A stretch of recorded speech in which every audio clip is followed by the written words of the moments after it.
Welcome back, everyone. Along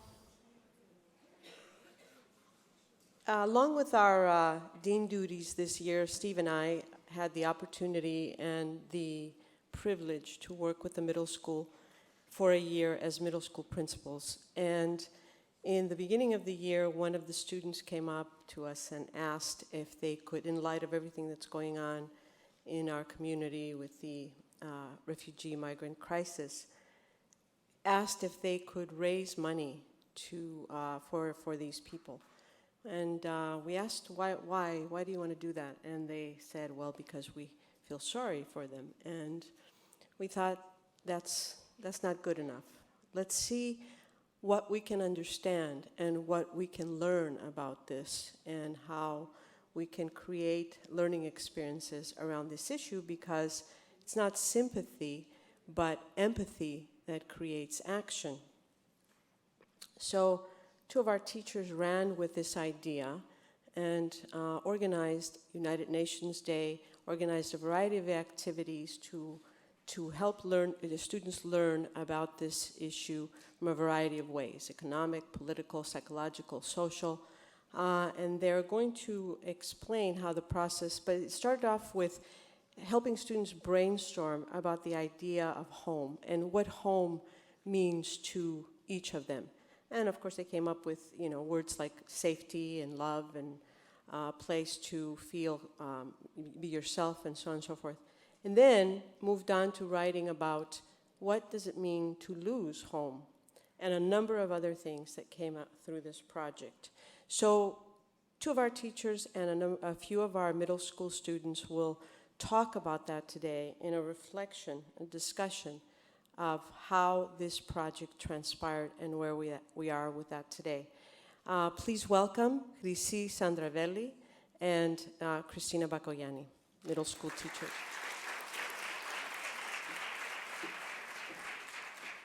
Ask me why it is I come to you when someone else is just as good.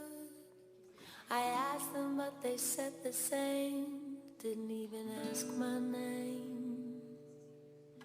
Explain to me just what it is you stand to lose. Spend a minute in my shoes. Don't you feel like you paid your dues already?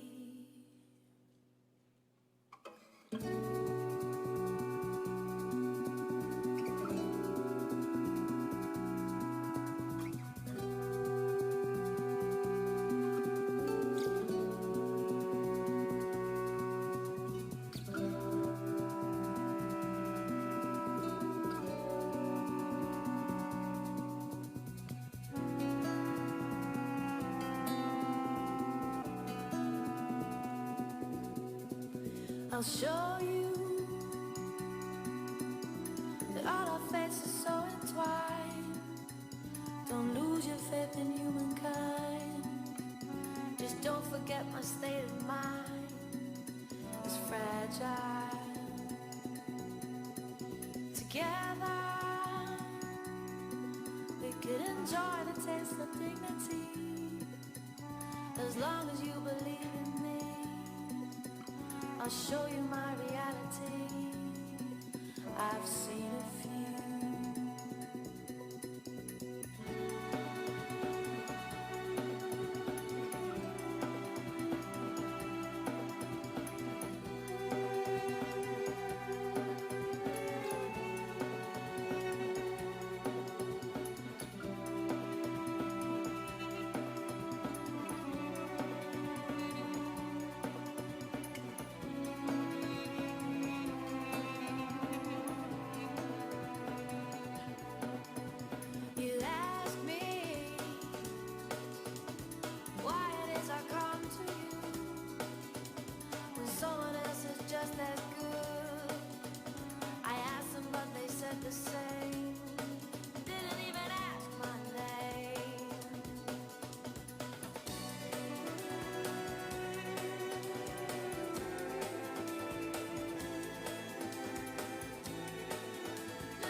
Good morning. I'm Christina Bacoyanes, science teacher.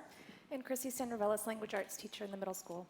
And joining us today are teachers and students who have taken part in this project. I'm Fanashit Nasa from the 6th grade. I'm Marilina Bitskas from the 7th grade. My name is Sevi Konios, I'm the middle school optimal learning program specialist. And I'm George Soukakos from the 8th grade. And you are here today to come on board with us on our journey. During this time, we would like you to get into the mindset of a traveler. Some of you today may have traveled from far away, and some from somewhere close by. You all, though, started from home. Consider home the beginning of your journey.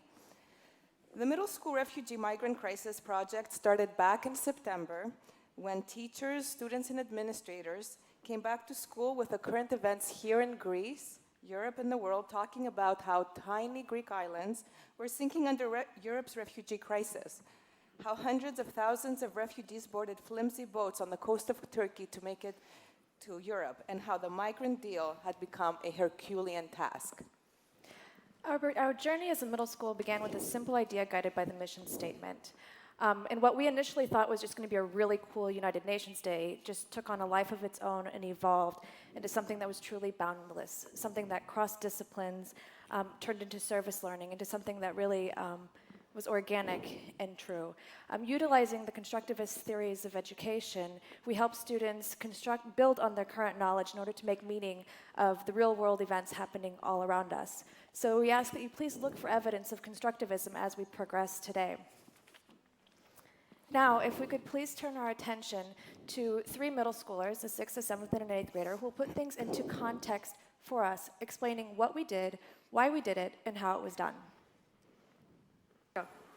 I want to tell you a little bit about what we've been doing in the middle school. When we came back to school in September, there are a lot of stories on the news about the conflict in Syria. Because of the conflict, people in Syria are forced to leave their homes. When they leave their homes, they try to get to Greece, and then they try to make their way to the northern European countries. But since the borders have closed, a lot of the refugees are forced to stay in Greece. When the refugees stay in Greece, it puts more pressure on Greece to find homes and jobs for them. Since we're living in Greece, it gives us a better opportunity to learn more about this crisis. In total, there are 217 middle school students who are greatly informed by this crisis and are willing to help. Claire already talked about what we're doing here at ACS Athens, and I wanted to talk about why we're doing it. Our goal was to have students empathize with the hardships and difficulties that many people all around the world are facing. As an international school with over 34 nationalities, we wanted to have students have a broad idea about what's going on in the world. As it says in our mission statement, we should thrive as responsible global citizens. In addition, Greece is considered by many to be the entry point to Europe for many refugees. So, with so many people displaced from their homes, it's our responsibility to ask questions, make meaning of the situation, and see what we can do to help. This is how we made sense of what is happening around us and how it affects us as a school. Through our weekly citizenship development blocks and UN Day, we have addressed the refugee migrant crisis from different perspectives, such as doing things that included hands-on activities like the boat ride to the unknown. It allowed us to recreate the conditions of a boat full of refugees. We went on field trips and did collective drives, including food and clothes. Lastly, we used the writing process throughout to express our feelings and learnings, specifically through the idea of what home means to us, and what it is like to leave your home. Okay, our student voices just gave you the context of this project. Through brainstorming sessions that happened with the guidance of the administration and the participation of the whole middle school staff, the guiding question emerged, and that guided the work thereafter as well. The guiding question for this project is, how do other people's experiences impact who I am and what I do? We would like to now turn to you, our audience, and ask you this question. In what ways did the refugee and migrant crisis touch you? Please think about this question, and if you could just turn to the person sitting next to you and just discuss this for about a minute.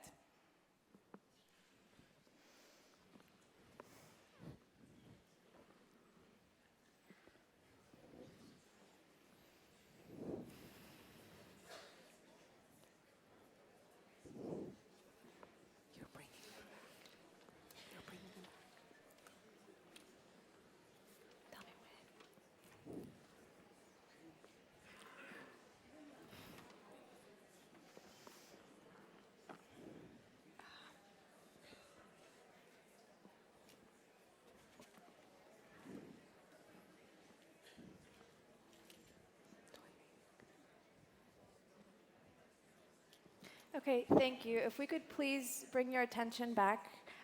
Please keep those reflections in the back of your minds as we're going to ask you to recall that information later as we continue with the dialogue, as we begin and continue with the dialogue. But first, before proceeding to our reflective dialogue, we ask that you really quickly take a look at the timeline of events from the middle school this year. And as Ms. Poloni stated before, we started with discussing and brainstorming about the idea of home and what home means to us, making sense of what we already know and applying that. We used the writing process to build the foundation for what came later on United Nations Day. On United Nations Day, students participated in a series of workshops and a combination of workshops. They included experiential learning activities, which were facilitated by middle school and academy faculty, in rescue and aid workshops which were delivered and facilitated by members of the greater community from organizations such as Doctors Without Borders and the Red Cross and Humanitarian Bridges. Also, students participated in activities centered around the arts and a cultural context lesson, all in order to make meaning of what was happening. So empathy was being built, understanding was being built, and now at the end of the day, towards the end of it, UN Day, we all went back to our advisories to start the thinking process for what's next. And that's where Ms. Bakoyani will take over. Yeah, this project did not end with UN Day. It actually continued and is still in the process. After UN Day, students continued with collecting donations for a teacher outreach initiative, watched the documentary, used the writing process again to write about this issue. And as the year progressed, they went on field trips, participated in podcasts, reflected on safety and comfort, collected, analyzed data and statistics, researched, and revisited the current events from there to go on and to write about that again. As we approach the end of the academic year, the 6th and 7th grade students will be making artistic interpretations through their elective courses, while the 8th grade is participating in a pre-MUN debate that require them to write resolutions and position papers as representatives of their assigned countries in response to the refugee migrant crisis. Now we're going to ask our participants here today to share a nugget that they have prepared. A nugget is a valuable idea, observation, or something that has incited self-reflection and exploration. And from there, we'll begin. Okay, as each nugget is shared, we will expand on it by bringing in artifacts and specific learning experiences. So I would like to please ask Thanasi if you would like to begin. So, at the beginning of this project, I thought the school was using this problem in the world to simply give us more work and tests. But then, one lesson, our teacher showed us some charts and asked us to notice some trends, issues, and patterns. I noticed that many deaths were happening in the Aegean Ocean and many people were arriving at Greece. Most of the deaths from the refugees in general were happening in the Mediterranean Ocean. And basically, these charts made me understand the world I live in better. And yeah. Great, thank you. So now I'd like to pose this question. How did observing this data and these statistics help you make sense of what's really happening in the world and how serious this problem really is? Well, observing this data helped us in our advisory class because we learned where the biggest issue is and where we could give more help. And also we started questioning like how the people were dying. Were they dying on the sea? Were they dying on land because of diseases, overpopulation? So then after that, they made us research a little bit about this problem. And then we went on a field trip to the Greek Air Force pilot base in Elfsina, where the pilots talked to us how they saved the refugees, and after they rescued them from the sea, how they helped them. Great. So during one of our classes, we are doing the MUN project. There we are assigned a country and we learn more about it. One of the topics we must research is how the human rights of the refugees are being violated. As I was doing my research, I came upon many articles talking about the injustice that is happening to the refugees. For example, they are being charged immense amounts of money just for lunch or a small bottle of water. For me, this is very unfair. Observing the data and statistics helped me with my research, as everything is now much clearer. Yeah, at some point the refugee crisis took a sudden turn sometime in January when the borders closed. And the tension went from high to even higher in our country, in the media. And one of the ways that we helped the students better understand what was happening was we provided charts, data, current event articles, and we sat with them and we looked at everything to help them understand what this meant for the refugees, what this meant for Greece, what this meant for Europe, what this meant for the world, and it really made the connection real. Building understanding has been a really important part of this whole process, especially as things have been changing around us. So we just want to keep that in our minds as we continue with the dialogue. George, would you like to share your nugget with us? So, the documentary, The Longest Run, presented and created by Miss Konomu, was shown to us in November. The documentary shows what happens when smugglers shoot the strongest and biggest boy to row across to Greece. It was a story about a boy who was caught paddling across to Greece, and the Coast Guard didn't see the actual smuggler. So when they docked on land, the boy was detained by Greek authorities, and the actual smuggler was never found. Before that, the boy was threatened, and so unwillingly followed directions. This shows the injustice that is happening. As a big boy myself, I put myself in this kid's position and empathize with the injustice that happened as a result of unfortunate circumstance. You really described a documentary that brought like a new whole perspective and two new stories. And I think it also related to some of the experiential learning activities you did on UN Day and other times during the year. Can you describe some of these experiential learning activities, possibly like the boat ride activity, just and get a sense of that and how that allowed you to make meaning of the situation? So this documentary did remind me of the boat ride that we did in UN Day, because we had a sheet on the floor and we represented that as a boat that the refugees had to cross from the border, and we were crowded and a lot of kids were on the boat, and we acted like we were the refugees on the sea and this dangerous journey. And I was thinking while watching this documentary, which kid would be treated like the kid in that documentary, like being threatened and being like the smuggler. There were some other, I think, also experiential learning activities as well, just to take you through the journey of a refugee migrant. Also at UN Day, we had this activity. It was called Home in the Box, and we basically had the box. We pretended it was a suitcase, and we had to put all the important things we believe we would need in that box, so we can take it across from Syria to Greece on our long journey, and the essential stuff. So we took things like blankets, extra clothes, and we took some baby basically stuff, you could say. So like diapers and milk, stuff like that. So if there were any babies, and any like photos, items that will bring us good memories of the good times where there was no war, and we can remember that there still is hope. Ms. Conyasis. I thought it was very, very effective, especially on UN Day, and this connects the documentary of having the students and the teachers alike, as we're all learning, see and hear firsthand accounts.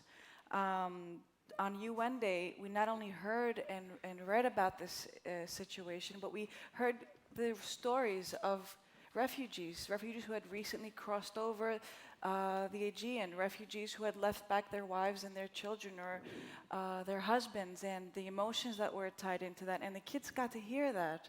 And it wasn't a story about someone else far away, but something that was very real to them. We had people from the Red Cross talking about their challenges. We had people from organizations, humanitarian organizations, and the struggle that they have in trying to address and meet all of these needs. And so the kids were very affected by that, especially the stories of the refugees. We'll just continue on with you sharing your nugget. Okay. Yeah. It was very hard choosing one memory. There have been so many students and teachers involved, but there's one specific highlight that I have. We had went down as a group of middle school teachers to the port in Piraeus, It had just turned from a waiting station into a makeshift camp when the borders closed. And we went down there, about 12 middle school teachers, and we brought with us hula hoops and balls and other stuff to attract the children there to play with them. We were told there was a large number of elementary school aged children there. And Maria Perez, our Spanish teacher, every teacher had a station, but this specific memory stands out. She was playing hula hoop with the kids, and the kids were all lined up waiting to hula hoop, so excited. And a woman all of a sudden comes from one of the humanitarian organizations and is offering apples. And the kids get offline, are scrambling to get an apple. And then they line back up, and there's one little child, about 3 years old, without an apple in hand. And she looks so distraught and frustrated, and she runs to Maria, and she's pulling on her arm and biting her, and Maria's at a loss as to what to do. She's running around she's trying to come to us with this child dangling on her, and I don't know what to do. And is this child hungry? And at some point, she kneels down and just looks at this child's face and just hugs the child. And she was there for like a few minutes, and it was just we were just frozen in time because Marie was speaking Spanish to them the whole time, so there wasn't much verbal communication, but the emotions and the love was so evident. And she was hugging the child, and the child just stopped, calmed down, and was just still for what seemed like so long. And someone brought the child an apple at some point, and I mean, it wasn't really that made the difference, though. Yeah, there was a lot of an action component to this project, and that specific event was a teacher outreach. And it was very emotional to see those interactions with the students and the children there at the camp. Can you explain some other action components as well during this project, and what kind of thinking did you go through to get to the action component? Well, what we did was we at school we collected many clothes. We basically wanted warm clothes, socks, baby supplies, shoes, and we called that the 5 days of giving. It was right before Thanksgiving. We had 5 days to give all the supplies. And then one of our social studies teachers went on a trip to the island Lesbos and took all the supplies with her. And they were giving, and she went with some other teachers and friends, and they were giving them out to the children and refugees there. And when they returned, they were all very happy. They felt really proud. What happened when she returned? She had made basically a PowerPoint about her trip. Marilena, you want to talk a little more about that? Yeah, that PowerPoint helped us. We saw the refugees, and we saw how she helped the refugees there and what she would do and the process of her going there, and we were giving stuff, and it was just a really nice experience. Do you recall that she didn't take any pictures of the camp, and it was really just a recollection of her story there and what happened there? Yeah. Any other action, George, maybe? So, as organizations were covering the food needs of the refugees, the infant needs were still being left uncovered. So, in the beginning, we were thinking of collecting toys, but then we found out that it was not the essential need. So, after some research, we found that they needed baby diapers, wipes, milk powder, as well as glass bottles. So, what we did, we collected those items, and the teachers took them with them to the port. The decision to go down to the port came around the time when the borders closed, and we had originally planned to go as a middle school together, the students with the teachers, but when the borders closed, the country had a new crisis because now it had to deal with tens of thousands of refugees, and there was high tension, and there was a lot of protests, and we weren't sure how safe it was to bring the kids with us. So we decided we would go alone, just the teachers, and we went down to the port. And and the decision to go to the port was interesting because we had contacted organizations, and we had two options. Either we were going to go and help with all the donations in the warehouse without having much contact with the people, or we were going to go down to the port and play with the children. And originally I had thought the wisest thing to do is go to the warehouse and help them. It was more practical, it was more of a need. When we approached the teachers, every teacher said, no, we want to play with the children. So we went. And it was a very, very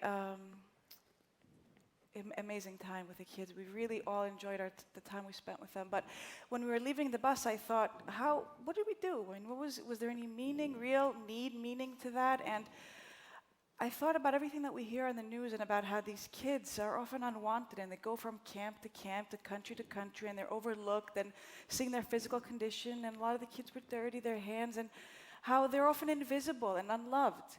And if our time with them gave them hope that there are people that actually care, that actually love them and actually want them, and if our time with them instilled that hope, then it was very meaningful.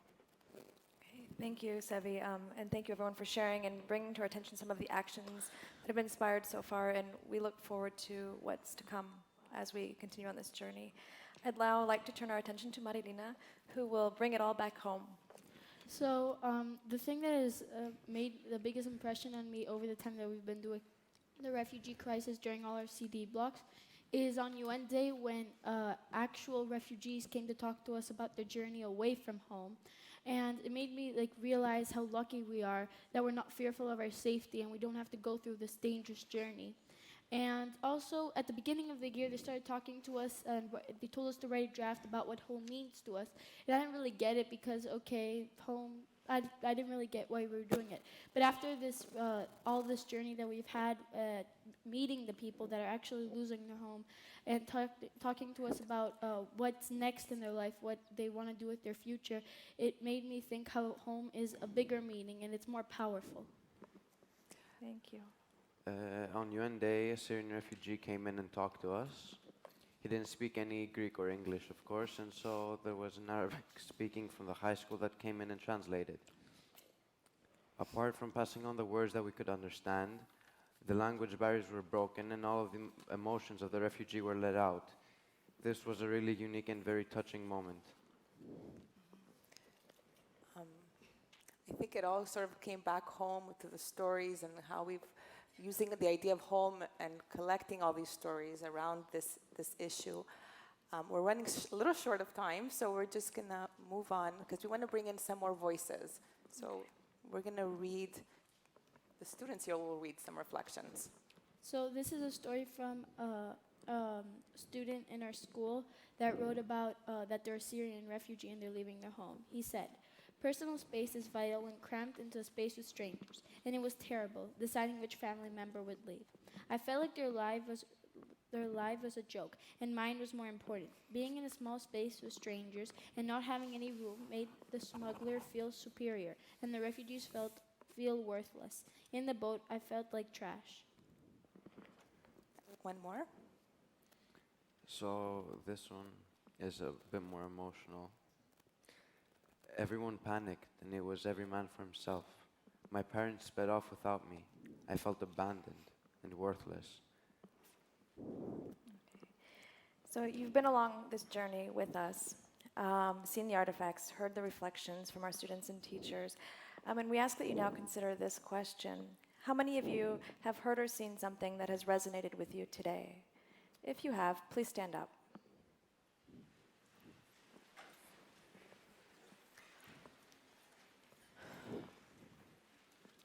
Thank you. Please be seated. That is what we mean by inclusive learning and constructing knowledge as a community. We'd like to thank you for joining us today. We also would like to thank the faculty and staff who have played a role in helping students build empathy, understanding, and inspiration-driven action. And last and not least, our administration who has supported, guided, and shared this vision for this project. Thank you. Okay. Yay.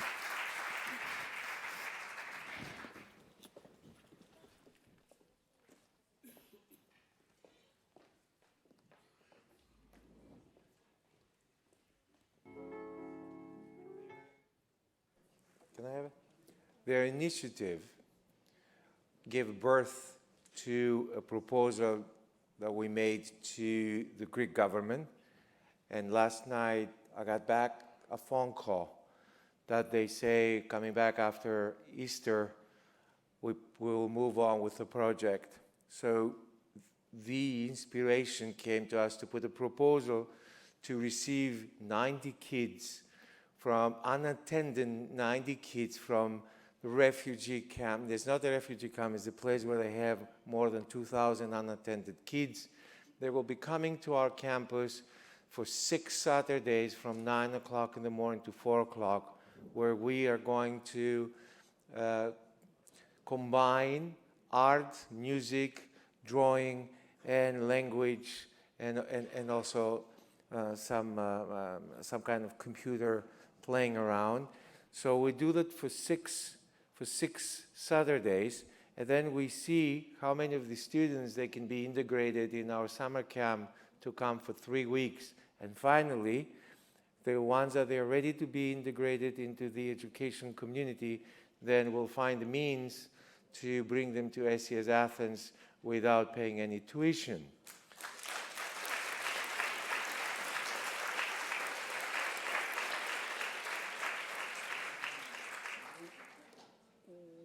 What we're missing, and actually they said that very well, that it's not the apple, but it was the hug, is the following. The European Union and the world has the means to give food and clothing to these people, but no one has any idea how 13, 14, and 15 years old kids, they can be reintegrated with educational institutions.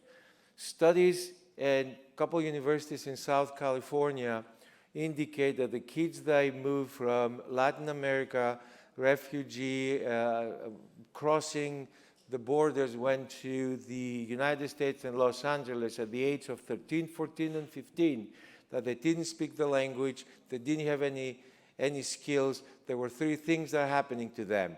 Either they were sexual toys for people, or they joined gangs, or they were selling drugs. So this inspiration of these young kids is that we need to do something as an international institution, because this is our ethical responsibility to think about how we can educate not only the few, the privileged that we have among ourselves, but also the rest of the world. And this can come from a 6th grader, and 7th grader, and 8th grader, and I'm very proud of all these kids and teachers.